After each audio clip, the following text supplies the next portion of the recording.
Բացարձակ հաղթանակի դեպքում եւս այդ ուժերը ազատ են մեզ սատարելու։ Մենք գնում ենք բացարձակ հաղթանակի սահմանադրական մեծամասնության եւ դրա համար բոլոր հիմքերը ունենք։ Արդեն մեծ քայլերով հասել ենք Հյուսիսային Կորեային կամ 37 թվին։ Սամվել Կարապետյանը ներկայիս իշխանության նման չէ, նա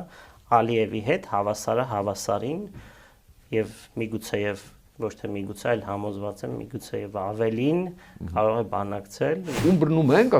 ասում եք կերակրող մայր է, այն մեկը հերոս է, մեկը չգիտեմ ինչ է։ Նրանք վտանգ տեսնում են միայն մեզանից, այսինքն Կանդազը Արցախի բարբարով բացատրել է ձեր նախընտրական ծրագրի կետերը տնտեսական, ճիշտ եմ հասկանում ձեզ։ Այո, ունենք բոլոր սցենարները, բայց հուսամ, որ դրան չի հասնի, կարող է լինել օրինական միջոց փողոցային պայքարը նաև։ Նախընտրական քարոզարշավի պաշտոնական մեկնարկի մոտենալուն զուգահեռ ներքաղաքական հռետորաբանությունն ավելի է կոշտանում։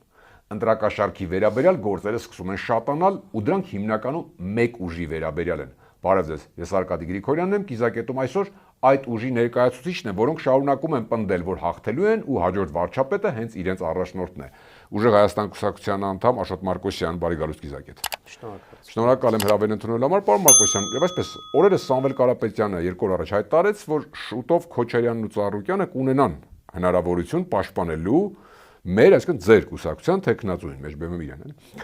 քանի որ վստահ է, որ հենց ձեր ուժն է ամենաշատ ձայները հավաքելու։ Մինչ այժմ, մինչև վերջերս, պնդում եք բոլորով ձեր կուսակցությունը, որ գնում եք սահմանադրական մեծամասնության միանձնյա հաղթանակի։ Հիմա Կարապետյանի հայտարարությունը արդյոք նշանակում է, որ ինչ-որ նոր տվյալներ ունեք եւ այդուհանդերձ ձեզ ազգային ժողովում, անգամ եթե ամենաշատ ձայներ հավաքեք, պետք են գալու ընդդիմության այլ ձայներ, այսինքն բացարձակ չի լինելու հաղթանակը։ Ինչ կա ընդհանրապես այս հայտարարությանից ինքնավստահության տակ։ Մենք գնում ենք բացարձակ հաղթանակի, նրանք չեն ասել, եթե ինչ-որ մեկը բացարձակ հաղթանակ է տանում, մենք իրենք չենք սատարելու, բացարձակ հաղթանակի դեպքում եւս այդ ուժերը ազատ են մեզ սատարելու, եթե ցանկանան, չնայած նրանք արդեն հայտարարել են, որ այդպիսի քայլեր անելու են։ Այական այդ պարագայում էլ ինչի է պետք այս կոպիտ, եթե ուղղակի ասենք սատարել, եթե դուք ունեք այն մեծամասնությունը, չէ, որով կարող է կառավարություն ձևավորել, ընդհանրենք մտել սատարելու իմաստը որն է ուղղակի սատարել, ոչ թե ձայներ տալ։ Կարող են ուղղակի սատարել կամ ձայներ տալ կամ դառնալ, այսինքն ուզում եմ ասեմ, նրանք ազատ են այդ սատարումը անելու, անկախ նրանից բացարձակ է, թե բացարձակ չէ։ Մենք գնում ենք բացարձակ հաղթանակի սահմանադրական մեծամասնության եւ դրա համար բոլոր հիմքերը ունենք։ Այսինքն մնում եք այն 5 արծիքին, ինչ որ մինչեւ հիմա եք ասել, բոլոր հիմքերն ասելը որն է, սոցհարցումներ, որ ռոդ չի հավատում, գիտեք սոցհարց, էլ ինչ տվյալներ ունեք։ Okay, սոցհարցումներ։ Այլ տվյալներ աշխարհը դեռ չի հորինել, դա սոցհարցումներն են։ Մենք սոցհարցումները անում ենք պարբերաբար, սոցհարցումների հիման վրա մենք կարող ենք պնդել եւ պնդում ենք, որ Հայաստանի հաջորդ վարչապետը լինելու է Սամվել Կարապետյանը, ով բերելու է փոփոխություններ Հայաստանի համար։ Դա միանշանակ է, դա գիտականորեն սոցհարցումների հիման վրա, որ հիմնավորված են այդ սոցհարցումներով։ Այսինքն սոցհարցումները ասում են մի ճշգրտում, որ դուք 50+1 ունենալու եք, ճիշտ եմ հասկանում ձեզ։ Այո։ Իսկ նույնը ասում են նաեւ եթե անկեղծ պատասխանենք, շփումները ինչքան որ հասցրել եք ժողովրդի հետ։ Այո, միանշանակ։ Հողի վրա, մարդիկ բակերում, գիտեք, այդպես է տրամադրությունը։ Այո։ Մեզ մինչև երևի հունվար-փետրվար ամիսներին ասում էին, որ գյուղերում ամբողջովին գյուղերը սատարվում են ԿՊ-ին եւ այլն, այդպիսի բան ես պնդում եմ, որ գոյություն չունի գյուղերում եւ Հայաստանի մարզերի քաղաքներում պատկերը լրիվ այլ է, Երևանում իհարկե ընդդիմությունը միանշանակ է հաղթում, մեր ուժը ավանդույթ կա այդպիսի, մենակ ձեր մասով չի։ Եվ ես կարող եմ ասել, որ շփումներից եւ մարդկանց հետ շփումներից, ինչպես նաեւ սոցիոլոգիական հարցումներից ելնելով կարող եմ պնդել, որ գյուղերում եւս ԿՊ-ն չի հաղթելու, որովհետեւ մեր շփումները ցույց են տալիս այն հյուրասիրությունը, այն ոգևորվածությունը, որ մարդիկ ունենում են եւ մենք այցելում ենք գյուղեր, երբ շփվում ենք մարդկանց հետ, դա ուղղակի թվերով բացատրել անհնար է, դա պետք է զգալ եւ խորհուրդ կտամ, եթե ինչ որ մի օր ժամանակ ունենաք, մեր հետ այցելեք գյուղեր եւ տեսնեք այն բաց շփումը, այն հյուրասիրությունը, այն գրկաբացությունը, որոնք մեր գյուղերի բնակիչները ցուցաբերում են մեր հանդեպ։ Պարոն Մարկոսյան, տեսեք, բայց իշխանությունը իրենք էլ չի ասում են, որ իրենց միշտ ուժայիններ է, միշտ իշխանություն ունեն տվյալներ տեղերից։ Իրենք էլ վստահ Փաշինյան անգամ մի քանի անգամ հնչեցրել է 60+65%-ի շեմ եւ այլ, բա իրենց այդ վստահությունը որտեղից է, դուք ասում եք 50+1 դուք, բայց այսինքն սա ինչ է, իրենք չունեն այդ տվյալները, սա քաղաքական զուտ հայտարարություն ինչ է։ Դա քաղաքական է, այո, թույլ իշխանությունը, որ արդեն զգում է, որ հեռանալու է, ինչու են նրանք մեզ թիրախավորում։ Նրանք հասկանում են, որ այսպես ասած իրենց գնացքը գնում է, փորձում են ամեն կերպ գնացքը կանգնեցնել, թիրախավորելով տարբեր շինծու քրեական գործեր բացելով մեր կուսակցության անդամների վրա, տարբեր գաղտնալսումները մոնտաժելով, գաղտնալսումներ անելով, իմիջիալուց ասեմ, մենք արդեն մեծ քայլերով հասել ենք Հյուսիսային Կորեային կամ 37 թվին, որ Հայաստանում գիտեք ինչեր են տեղի ունեցել 1937 թվականին, մենք հասել ենք այդ մակարդակին, որ շատ ցավալի է, որ Հայաստանը հայ ժողովուրդը ունենալով այդպիսի ժողովրդավար մղումներ, ժողովրդավարությունը իրականում դրված է հայ ժողովրդի գենետիկ կոդի մեջ, հայ ժողովուրդը չի սիրում բռնապետերի։ Եվ այսօր մենք մեծ քայլերով գնում ենք բռնապետության 37 թվին։ Հայաստանում հաստատվել է 37 թիվը արդեն։ Իշխանությունները այսինքն հակադարձում են նման միտք ասողներին, ոչ միայն որ բա այդ որ 37-ն է, օրինակ, այս տաղավարում ինչ գործ ունեք, փողոցում բա ոնց է գնում, ամեն ինչ ազատ անում, բա ազատ անում մինչև ինչ որ մի պահ, երբ որ արդեն իրենք զգում են ինչ որ վտանգ եւ փորձում են տարբեր մարդկանց մեկուսացնել հասարակությունից, որ այդ մարդիկ իրենց խոսքը չկարողանան հասցնել մեր հասարակությանը։ Ինչու է Սամվել Կարապետյանը մինչև հիմա կալանքի տակ։ Մեկը կարող է բացատրել, եթե նրանք չեն վախենում, ինչու Սամվել Կարապետյանին մինչև հիմա չեն ազատում կալանքից։ Ոչ ոք չի կարող դա հերքել, նրանք վախենում են, նրանք պլաններ ունեն, խոստացված բաներ ունեն Ալիևին, օրինակ Ալիևը միշտ պնդում է 300,000 ադրբեջանցիների Հայաստան վերադարձի մասին։ Վերջերս չի ասում ոնց է, պարոն Մարկոսյան, դուք այդ ռեալ եք համարում։ Վերջերս ոնց որ չի ասում։ Դուք պարբերաբար ձեր ուժը կրկնում եք, նաև Սամվել Կարապետյան ասում է թիվը ասեց, հա, ասած։ Այո, իհարկե, հիմա ասել են երևի թե այս մի քանի ամիսը, 1-2 ամիսը մի խոսա, որովհետև մարդիկ կարող է գլխի ընկնեն, բայց նա պարբերաբար նշում է եւ նշում է, որ Հայաստանը ադրբեջանական պատմական հող է, Հայաստանը արևմտյան Ադրբեջան է եւ Հայաստան են վերադառնալու 300,000 ադրբեջանցիներ, եթե իշխանության լինի քաղաքացիական պայմանագիրը։ Սամվել Կարապետյանն էլ այդ միտքը ասաց, հա, օրերս, որ նաև ասաց, որ վտանգ է տեսնում Սյունիքի համար, որ Սևանը գյոյ չէ եւ այլն։ Հա, բայց մյուս կողմից իշխանություններ ասում է ընկերներ, կարող էր դա լինել, բայց դա մենք չեզոքացրեցինք թրիփով եւ խաղաղության նախաստորագրված պայմանագրով, ասում եք, տեսեք, Ադրբեջան ամեն ինչ սկուտեղի վրա տալով չէ, եւ երբ որ ասում են խաղաղություն ենք վերել, պետք է հասկանալ դա ինչ խաղաղություն է, դա կայուն խաղաղություն է, դա հիմքեր ունեցող խաղաղություն է։ Այո, այս պահին չեն կրակում միգուցե, բայց այդ խաղաղությունը ձեռք է բերված շատ փխրուն հիմքերով, այսինքն այստեղ գոյություն ունի ամեն ինչ տալու սկզբունքը, ամեն ինչ տալիս են ուղղակի, որ այդ պահին չկրակեն, բայց ինչպես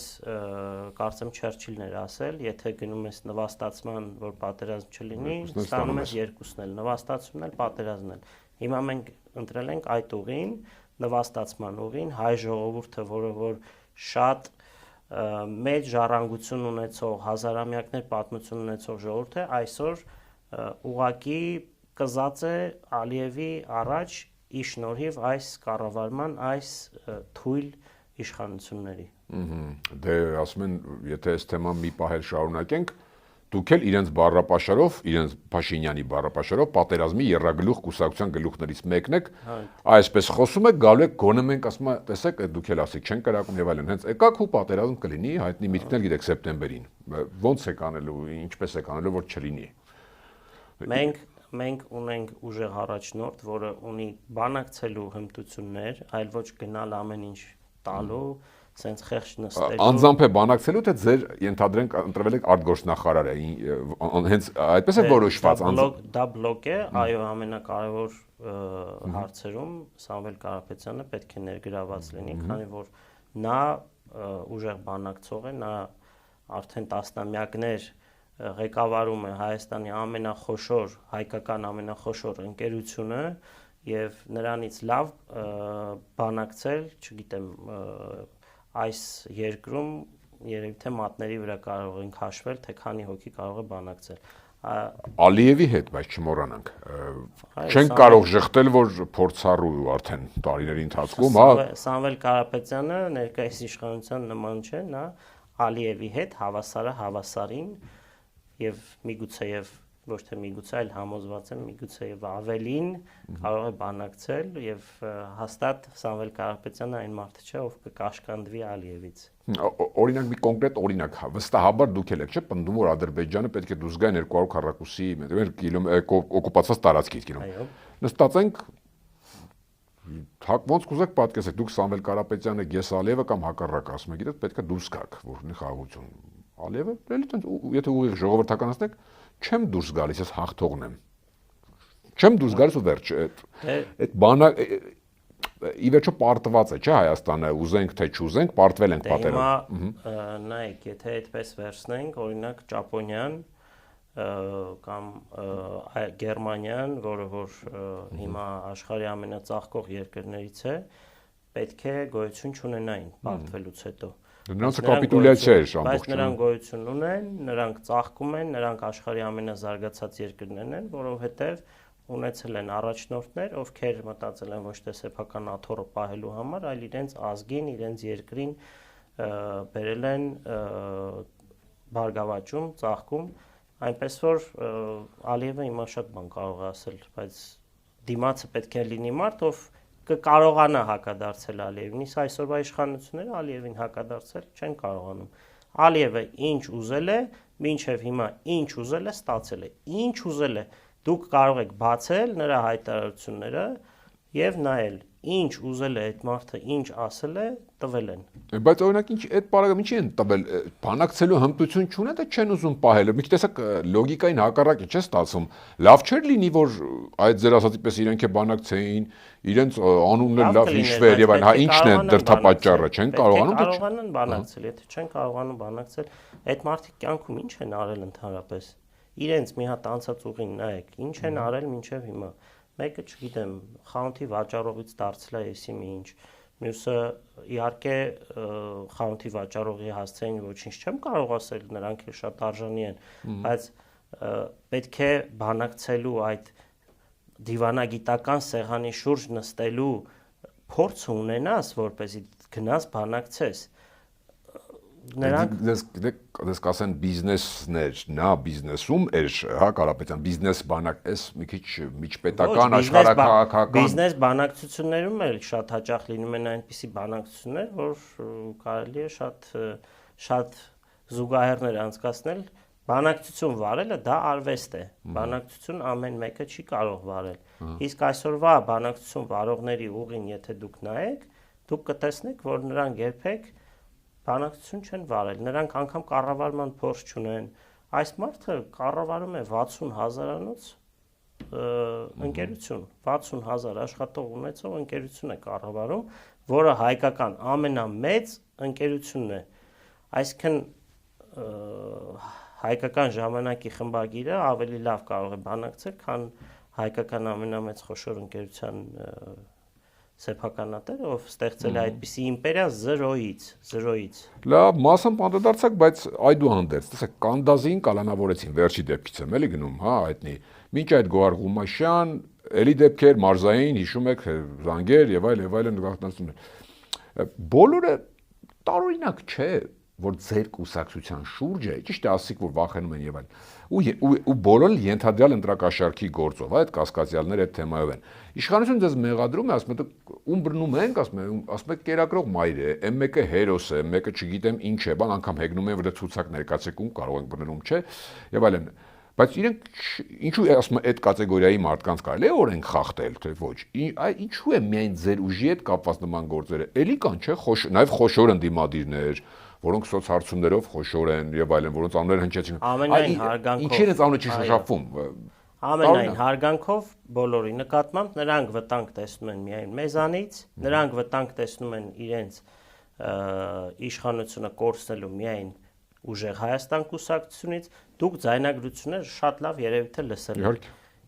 Մոնտաժված ձայնագրություններ են, կանդասի մի քանի ժամանոցը չենք դնի, դրել ենք այն ինչը վերաբերում է քրեական գործին։ Հա, մի քանի կոնտեքստից կտրում են տարբեր արտահայտություններ, հիմա ես ու դուք որ նստենք հեռախոսով խոսենք, ինչ որ բաներ կարող ասենք, որ կտրտեն, չգիտեմ, հետո ինչ որ ուրիշ մարդու հետ խոսեն։ Դե ասում եք, օրինակ ապացույց ասում կգաք ծապ կտակ, այս կտանք, այդ նման օրինակ։ Դե հիմա կոնտեքստը մենք չգիտենք, ամբողջական ձայնագրությունը չի հրապարակվում։ Կոնտեքստից կտրված ֆրազաներ են միացվում, որը էլի եմ ասում, դա անգամ այդ կտրված կոնտեքստից կտրված արտահայտությունները որևէ հանցակազմ չեն պարունակում։ Այդ մարդը պատմում է մեր ծրագրերի մասին, ասում է աշխատանք էլ լինելու, մենք ասում ենք 300,000 աշխատատեղ ենք բացելու, ասում է բնակարան էլ տուն էլ լինելու, ասում ենք 20,000 բնակարան մատչելի։ Մեր ծրագրերից է խոսում, ինքը ոչինչ։ Կանդազը Արցախի բարբարով բացատրել է ձեր նախընտրական ծրագրի կետերը տնտեսական, ճիշտ եմ հասկանում ձեզ։ Այո։ Այդ իրանք որևէ կոնկրետ բան չեն խոսել, որևէ ինչ որ ասի, չգիտեմ, նախ կանդազը ինչպես է տալու այդ բնակարանը, եթե բնակարանը տալու կամ հող է տալու, կանդազը հողեր ունի, հա, որ պետքա հողեր տա։ Դե ասում են, հա, վերևից պարզը ինքը պարզը որ ինքը չէ։ Ուղղակի դա որևէ կարող ենք ուղղակի հումորով վերաբերվել այդ հայտարարություններին, որ անում են իրենք, ասում են հողեր տալու, չգիտեմ, բնակարաններ տալու, հա, ասենք 5 հոգի ընտրող բերելու համար բնակարան են տալիս, լուրջ եք դա ասում։ Ուղղակի որևէ տրամաբանության չենթարկվող հայտարարություններ են, դա արվում է լինելով այն բանից, որ կանդազը բարձր հեղինակություն ունի մեր զինծառայողների մոտ,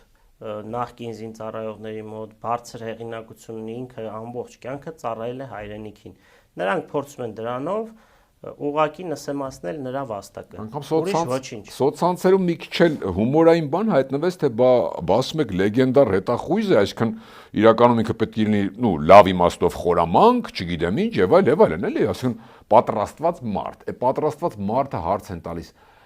չգիտի որ ենթադրենք որ այո ընտրակաշառքի թեմա է, բա չգիտի որ իրեն կարող են գաղտնա լսել, չգիտեմ ինչ, մանավանդ որ ձեր կուսակցության հետ դեպքեր եղել են։ Ինքը իր ընկերոջ հետ խոսում է ծրագրային թեմաներից, որևէ գաղտնի, որևէ անօրինական բան, իհարկե եթե նա մտածեր որ դա անօրինական բան է, ինքը ասում, ինքը նախ անօրինական բան չէր ասի, երկրորդն էլ հետախույզ հաստատ հեռախոսով բաց կապով անօրինական բաների մասին չէր խոսի։ Դա ուղղակի աբսուրդ է, այդ մարդը մեր ծրագրերի մասին է խոսել իր ընկերոջ հետ։ Մի հատ էլ բաց կապից ու մի ուրիշ հարցամ։ Մյուսին կարծեմ Արտաշատի ձայնագրության մասին Վարդևանյանին էլ Արամ Վարդևանյան հարց տվեց լրագրողները։ Բա որ խնդիր չկար, ինչու է այն կինը որ խոսում է հեռախոսով, ասում ինչպես բաց կապով զանգում, չգիտեմ ինչ ջան, այդ դրա մեկնաբանությունը ունեք։ Դրա մեկնաբանությունը նույնն է, ձայնագրում են, կտրտում են եւ տարածում են իբրև թե դա հանցագործություն։ Այլ թեմայից է խոսել, վերջը դրել են, հա, այդպես է դու մեկնաբանում։ Կարծում այդպես է դա։ Լավ, իշխանամետ շրջանակները եթե այս թեման շարունակ ակնարկում են, երբեմն ուղիղ են ասում ոչ պաշտոնյաները, բայց մերձ շրջանակները, դեռևս ոչ պաշտոնյան, որ այս դեպքերը համակարգայինի են նման, 1 չի, 2 չի, այսինքն ցանցով է, էլի ոնց որ վերևից կառավարվող է կուսակցական, ու պետք է բնականաբար, եթե այդպես է Հայաստան Հանրապետության օրենքը հստակ կարգավորում ունի, որոշակի սահմանում արգելու կուսակցության արգելու ու դա կարող անալ կարծեմ մինչև վերջին օրենսդրության օրենքը հենց այնպես էլ թույլ է տալիս, կապ չունի գրանցել են չեն գրանցել, արգելել որ ձեր մասնակցությունը արգելեք դա ընտրությունների մասնակցությունը, դուք նման մտավախություն ունեք կուսակցությունում քննարկել եք այդ մտավախությունը ու ծրագիր ամենակարևորը ունեք, եթե չէ պետք է որ պատրաստ լինեք դուք, չէ պատրաստված գնում եք մեծամասնության եւ այլն դրա շուրջ էլ պատրաստ եք ինչ եք անելու եթե այդպես լինի։ Մենք ամեն սցենարի պատրաստ ենք ի սկզբանե, բայց մենք պետք է հաշվի առնենք մի փաստ։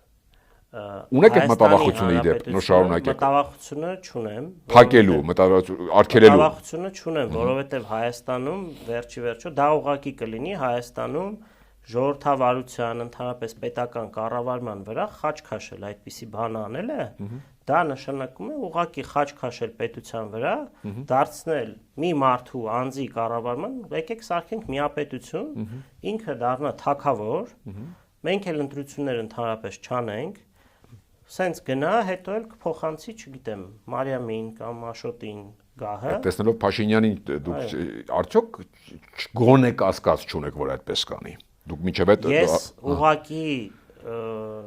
միգուցե շատ լավատես եմ, բայց ես ուղղակի համոզված եմ, որ այդպիսի բան չեն անի, որովհետև դա ուղղակի հայկական պետության վրա խաչ քաշել կլինի։ Չի կարելի այդպիսի բան անել։ Երբ որ դու հայտարարում ես, որ դու ժողովրդավար երկիր ես, Հայաստանում ժողովրդավարությունը ծաղկում է եւ այլն, ու դու քո մրցակցին, որը որ գալիս է քեզ հավասար եւ ավել հանում ես ընտրապայքարից, դա ուղղակի ցույց է տալիս վախեր, դա ուղղակի ցույց է տալիս անկարողություն եւ ժողովրդավարության ավարտ ընդմիշտ։ Այդ դեպքում կառաջարկեմ, եթե այդպիսի բան լինի, թող մի անգամից սահմանադրության մեջ գրեն, որ Հայաստանը միապետություն է, Հայաստանի կառավարիչը դա թագավորն է եւ թագավորական տենց գնանք էլի, ընտրություններ ընդհանրապես չանենք։ Ասում եք քննարկել ենք բոլոր, օրինակ, այս մեկը քննարկել եք, եթե կարող եք բացատրել, ենթադրենք ու լինում է, ինչ պետք է անեք։ Ես չեմ կարող այդ քննարկումները բացահայտել, քանի որ դա քննարկումներ են եւ ներքին քննարկումներ են։ Ծրագիրը կա, չեք կարող բացահայտել, ճիշտ եմ Այո, հասկանում։ ես ասացի, որ մենք հենց սկզբից, ի սկզբանե այս բռնաճնշումները տեսնելով, դեռևս երբ որ շարժում էր, դեռևս երբ որ կուսակցությունը չկար, ի սկզբանե տեսնելով այս բռնաճնշումները, մենք ունենք բոլոր սցենարները,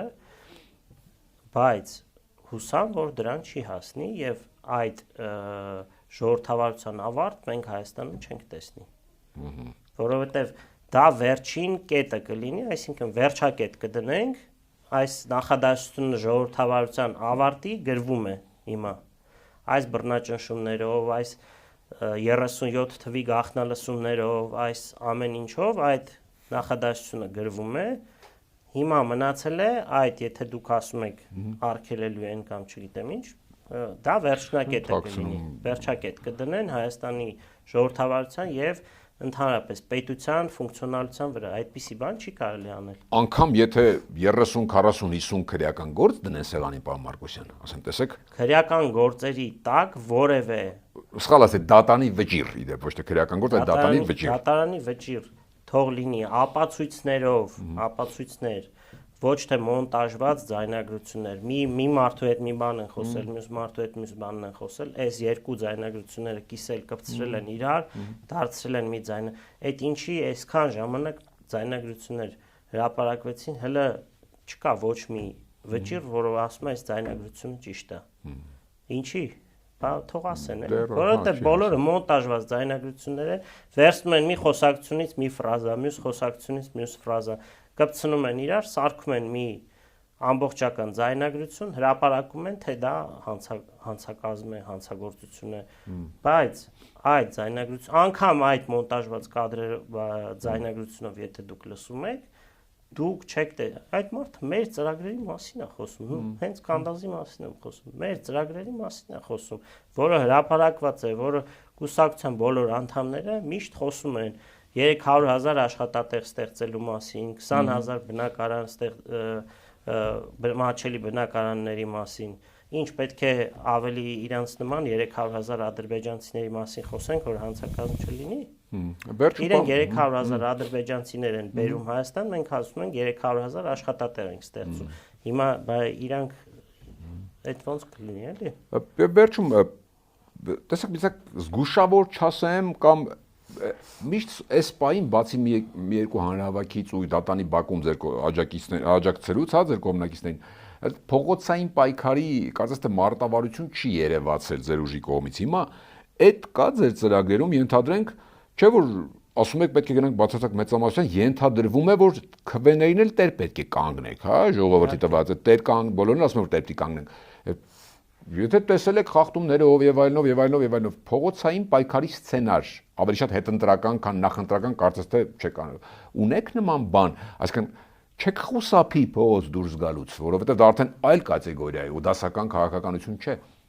Մենք շարժվելու ենք ռեալ իրավիճակով եւ ցանկացած բարագայում ունենք մեր գործողությունների պլանը, այսինքն ես հիմա ինչպես ասացի, չեմ բացահայտի մեր բոլոր սցենարները, բայց բոլոր սցենարների համար կան իրենց գործողությունների, այսպես ասած, շրջանակը, որը որ իհարկե փողոցային պայքարը օրինական միջոցներով կարող է լինել օրինական միջոց փողոցային պայքարը նաև ամեն ինչ օրենքի շրջանակում մենք պատրաստ ենք իրականացնել, բայց ելի եմ կրկնում, այդ չեմ ցանկանա եւ հավատացած եմ, որ դրան մենք չենք հասնի եւ ամեն ինչ խաղաղ ընտրություններով այս մարդիկ կհեռանան եւ փոփոխությունները կգան Հայաստան, փոփոխությունները, որը որ Սամվել Կարապետյանը վերելու է իր հետ։ Վերջի մի հարց էլ 21 թվականին շատերը հիմա հիշում են նվնդիմության դեսից։ Հիշում են Ռոբերտ Քոչարյանի ինքնավստահությունը, ու հիմա նայում են ձերը, որ ամեն չէ, անդադ գրում հաջորդ վարչապետ, անգամ հարց հնչում է կառավարության առաջին նիստումից որոշում կա եւ այլն, այդ չեք վախենում որ դա խանգարի ձեր ուժին, ասենք մի տեսակ հանգստանա կամ ձեր ընտրողներին խանգարի վատ ծառայություն կմատուցի այդ ինքնավստահությունը։ Եվ հարց են տալիս, ինչ տարբերություն 21-ի ու 26-ի մեջ, այն ժամանակ երկրորդ նախագահ, բան չկարողացավ ի վերջո, հա մտա պարլամենտ, բայց այդ չարի, դուք ոնց։ Ամենայն հարգանքով բոլորի նկատմամբ։ Չենք անձնավոր, իրավիճակն ենք բաց։ Մենք ունենք մեր ուղին, մենք ունենք մեր հիմքերը դա ասելու, մենք ունենք մեր այսպես ասած պլանները, որը որ իրականացնելու ենք հունիսի 7-ից հետո, այնպես որ երբ որ մենք դա ասում ենք, դեռևս չի եղել մի բան, որ Սամվել Կարապետյանը ասի եւ չանի, այնպես որ սպասենք, կտեսնենք եւ խոսենք դրանից հետո արդեն հունիսի 8-ին կարող ենք խոսել եւ փաստել, թե ինչքան ճիշտ էր մեր խոսույթը։ Շատ շնորհակալ եմ։ Հիշեցնեմ Կիզակետում այսօր Ուժեղ Հայաստան կուսակցության անդամ Աշոտ Մարկոսյանն էր, Կիզակետի թողարկումներն ուշադիր տեսանյութ է դիտելու համար առաջարկում եմ բաժանորդագրվել մեր YouTube-յան ալիքին, կհանդիպենք։